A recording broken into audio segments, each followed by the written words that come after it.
राधे राधे दोस्तों। आज हम बनाने जा रहे हैं कुरकुरे और स्वादिष्ट पालक के पकौड़े। खाने में लाजवाब, आप बाजार में खाना भूल जाएंगे। तो चलिए शुरुआत करते हैं। एक कटोरी बेसन लेंगे, उसमें 2 चम्मच बड़े हम चावल आटा और 1 चम्मच सूजी मिलाएंगे और उसके बाद हम इसमें कुछ मसाले भी ऐड करेंगे।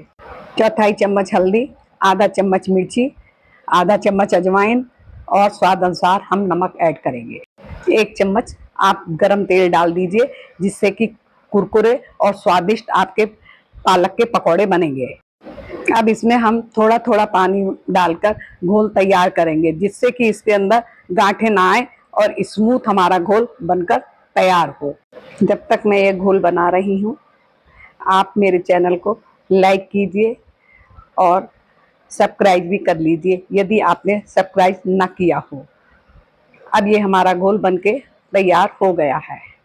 अब हम पालक पकौड़े बनाएंगे। जो हमने पालक धो के और काटे थे, कढ़ाई का भी तेल गरम हो चुका है। अब इसमें हम अपने पालक पकौड़े बनाएंगे। एक एक पालक का पत्ता उठाएंगे, बेसन में डुबोएंगे और कढ़ाई में हम छोड़ते जाएंगे।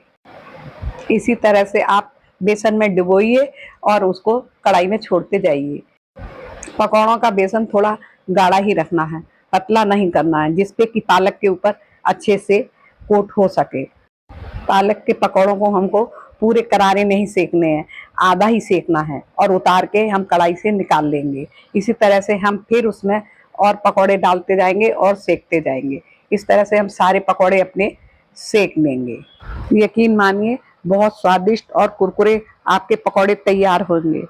आप उन बाजार में जाना और खाना भूल जाएंगे। पालक के पकौड़ों को आप घर पे ही बना के खाएंगे। जब कभी भी घर में पालक लाएंगे तो आप पकौड़े जरूर बनाएंगे। इतने स्वादिष्ट पालक के पकौड़े बनते हैं।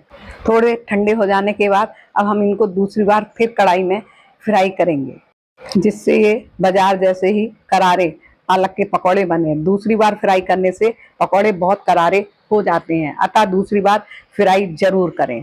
पहले थोड़े इन्हें कच्चा ही उतारना है, बाद में इनको खूब सुनहरा गोल्डन होने तक सेकना है। पालक के पकौड़े अब हमारे गोल्डन अच्छे कुरकुरे सिक गए हैं। अब हम इसको टिश्यू पेपर के ऊपर निकाल लेंगे, जिससे कि इसका एक्स्ट्रा तेल उस पर चला जाए। अब हम पालक पकौड़े की चाट बनाएंगे, जैसे कि बाजार में मिलती है। इसमें दही, सौंठ और खट्टी चटनी डालेंगे। अब देखिए हम इसको सर्व करते हैं। सबसे पहले प्लेट में पकौड़ों को तोड़ लेंगे। इतने कुरकुरे हैं, मैं आपको बता नहीं सकती। अब इनको इस तरह से आप तोड़ लीजिए प्लेट में। अब इसके ऊपर थोड़ा सा दही में पानी नहीं डालना है, खाली प्योर दही को ही उसको चम्मच से या मथनी से मथ लेंगे, तब इसके ऊपर हम डालेंगे। ये दही पड़ गया। अब इस पर हम थोड़ी खट्टी चटनी जो हमने धनिया की पीसी थी उसको हम डालेंगे। मैं अपनी रेसिपी में चटनी बनाना बता चुकी हूँ, आप मेरी पिछली रेसिपी देख सकती हैं। अब इसके ऊपर हम सौंठ डालेंगे, जो कि मैंने आम से बनाई है, आम और गुड़ का प्रयोग करा है। अब ये मीठी चटनी हो गई और फिर थोड़ा सा आप ऊपर से और दही डालिए और अब कुछ इसके बाद कुछ मसाले ऐड करेंगे। जीरा पाउडर, कश्मीरी लाल मिर्च, नमक, काला नमक और अनार के दाने और हरा धनिया की पत्तियाँ। अब ये आपकी पालक की चाट बनके तैयार हो गई। पसंद आ रही हो तो लाइक जरूर कीजिए। अब इसको हम सर्व करते हैं चटनी एवं दही के साथ।